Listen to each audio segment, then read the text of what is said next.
El cantante canadiense Michael Bublé hizo su arribo a la escena internacional hace exactamente 10 años con su álbum homónimo.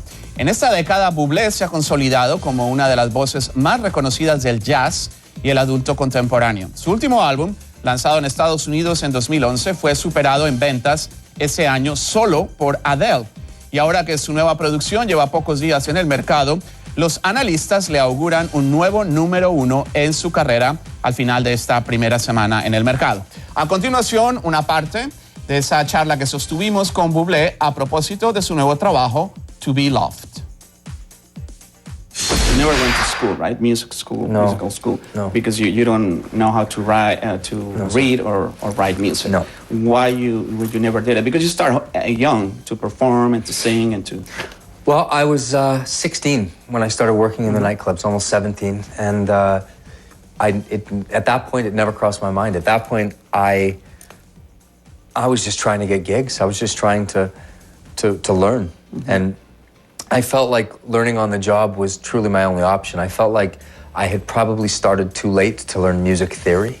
I mean, I could probably learn to read the notes, but would it help me as much as doing the actual deed? No. I think that I knew that I would learn to be a better entertainer. I would learn to be a better songwriter. I would learn to be a better singer if I just did it. And that's what I did. I just put myself right into it and, started doing my best. I tried my best. And as I look back, I realize how terrible that I was.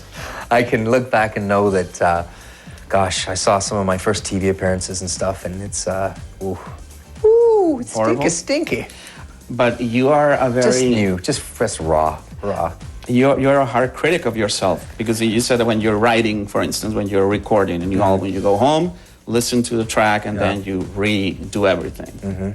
You're still like that? Definitely, yeah. I am a perfectionist, and, I'm not special. I'm not I'm no different than anyone else. I don't know. No, that voice is not different. I wish I could sing like you. I wish I could do what you do. I wish I could wear a green, you wanted jacket. to be a journalist. I did want to be. Do you want my jacket? It looks good. It really does. We the can tie, go everything. shopping. Damn it, I'll help good.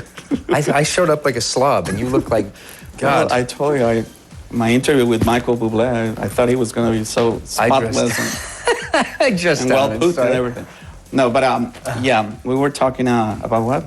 I don't know. Let's talk more about clothes. Those glasses are great too. Love the glasses. Thank you, Michael. Not at all. No, I want to be serious, but I was saying that you are a hard critic of yourself. Yeah. No, what I was saying was that I don't think I'm any harsher than you. I'm sure. I mean, I don't know you, but I can probably guess that you, every interview, every day that you go to work, you want it to be as good as it can be. You probably strive for perfection, although it rarely happens. And that's the same for me. I mean, as a matter of fact, only in the last 2 days or something have I completely finished making my last record. I put it to bed. And even up to now, I'm thinking, this could have been better, and that piece, I never fixed that, and that word, I can't hear that word enough. And, there's a million things, of course, But I think the magic is accepting that it'll never be perfect. Yeah, because I hope at the end of the day, if you get an award, if you get recognition, if you get a good critic, I hope you can go home at night and say, well, yeah, I did a good job. You don't want to hurt yourself or hit yourself all the time. No. I think at this point now, I mean, I don't really, I never really believed in the awards. It's not like I boycott awards, but good luck finding me at an award ceremony. I didn't know that. I think I've been twice in That's it? 10 years, yeah. I think I've been twice. Because I don't need to, the truth is, the best record or the best actor doesn't win. It's subjective.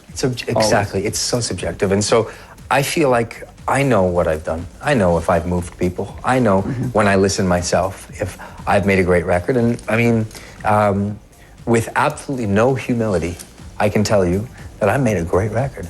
I know when I go and put this on at home, I made a great record. I made the greatest record of my life so far. I mean, I've written great songs. I've worked with great people. I've surrounded myself with people that make me better than I should ever be. And so I know. I don't need to, I mean, I should say this. A nomination is a special thing. That is a special thing. To be nominated for a Grammy is a wonderful feeling. You know, to win it is okay. Do you understand? Listen, last year I won a Grammy. And I won't go into the competition, but let's just put it this way. There are years that I have won awards, that I've won Grammys, and well, I'll give you an example. I won the Juno.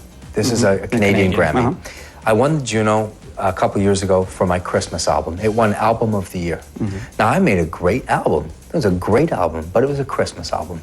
And if you ask me honestly, if I should have won for Best Album of the Year with a Christmas album, I will honestly tell you I probably should not have won. Not that it wasn't a great record, because it's a Christmas record. It's a Christmas album. It's music. It's music, but listen, I wouldn't have voted for it. And the problem was the award went by sales completely. So I had outsold people, so I won. But there are things like that happen like that. I mean, so you never know. Look I lost the Grammy a few weeks ago to Paul McCartney, to a record called Kisses on the Bottom. And Paul McCartney is my idol. I love Paul McCartney. I mean, he's magic, and I really like that record. As sales went, I believe I sold something like 7.8 million more albums than he did. You know? So it's so subjective. There's no way to, listen, what was important for me was to be nominated in a category with Paul McCartney. Like, how cool is that? And it's funny because the day that they announced that my mother called me and she was really upset. She said, you didn't win. And I said, Mom, come on. What a beautiful life, You don't have bigger things to worry about, I have another friend from the record company called, and he was upset. They couldn't understand why I was so easy about it. I won already. I won.